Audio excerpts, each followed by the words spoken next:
नमस्कार, आप सभी का स्वागत है इस नई वीडियो में। इस वीडियो में आज हम बात करेंगे डीपीएसपी को लेकर के। जैसा आप सभी को पता है कि पॉलिटी में डीपीएसपी बहुत इंपॉर्टेंट हो जाता है।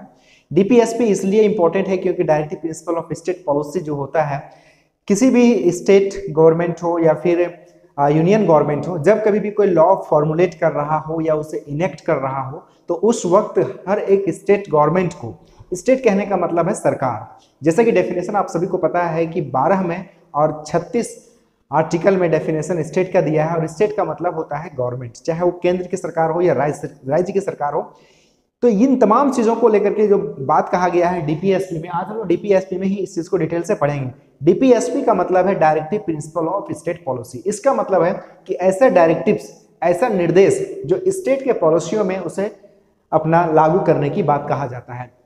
डीपीएसपी इसलिए भी महत्वपूर्ण है क्योंकि जब सरकार कोई भी चीजों को बना रही हो, कानून बना रही हो, इनेक्ट कर रही हो, तो आपको पता होगा कि सरकार जो कुछ भी काम करती है वो डीपीएसपी को आधार मान करके ही कहता है। Doctor B R. अम्बेडकर जी ने भी इस बात को कहा है कि डीपीएसपी एक प्रकार से नोबल फीचर्स की तरह है इंडियन कॉन्स्टिट्यूशन का। और आप लोग इस बात को भी जानते होंगे दोस्त कि डीपीएसपी के बिना कोई भी कानून सरकार अगर बनाती है तो डीपीएसपी में सीधा सीधा निर्देश दिया गया है कि स्टेट जो है वो एक प्रकार से वेलफेयर स्टेट होता है, यानी कल्याणकारी सरकार, कल्याणकारी राज्य होता है। तो जितना भी इसमें निर्देश दिया गया है वही सब चीजों को सरकार को लागू करना होता है, उसी के आधार पर कानून भी बनाना होता है। लेकिन यहाँ पर मुख्य बात यह होता है दोस्त कि डीपीएसपी के आधार पर जब भी लॉ बनाया जा रहा हो या लॉ को फॉर्मुलेट किया जा रहा हो या इनेक्ट किया जा रहा हो, तो आमतौर पर आप देखेंगे कि उसमें फंडामेंटल की बात आ जाता है, फंडामेंटल राइट्स की बात आता है। आप कानून बनाइए लेकिन फंडामेंटल को आप वायलेट नहीं कर पाएंगे। इसलिए यह बात भी कहा जाता है, आपको देखेंगे यहाँ पे ऑस्टिन के द्वारा जो कहा गया है कि आपका डीपीएसपी और फंडामेंटल राइट्स ये दो ऐसे बेड रॉक है कॉन्स्टिट्यूशन का जिसको आपको बैलेंस में लेकर के चलना होगा। अगर स्टेट कानून बनाने के लिए डीपीएसपी को मान करके चल रही है तो वहीं पर आपको फंडामेंटल राइट्स को भी नजरअंदाज नहीं कर सकते हैं। फंडामेंटल राइट्स को भी ध्यान में रख करके ही कानून आप बनाएंगे।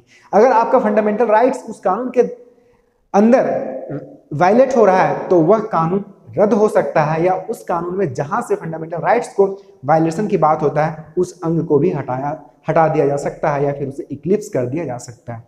सबसे पहले इसमें इंपॉर्टेंट हम बात करते हैं कि फंडामेंटल राइट्स और फंडामेंटल ड्यूटीज को पढ़ने के बाद हम लोग यहाँ पे आ गए हैं डीपीएसपी में। डीपीएसपी में जो बात कहा गया है कॉन्स्टिट्यूशन का वो पार्ट 4 में कहा गया है और यह आर्टिकल 36 से लेकर के 51 आर्टिकल तक बात कहा जाता है, 36 आर्टिकल से लेकर के 51 आर्टिकल तक।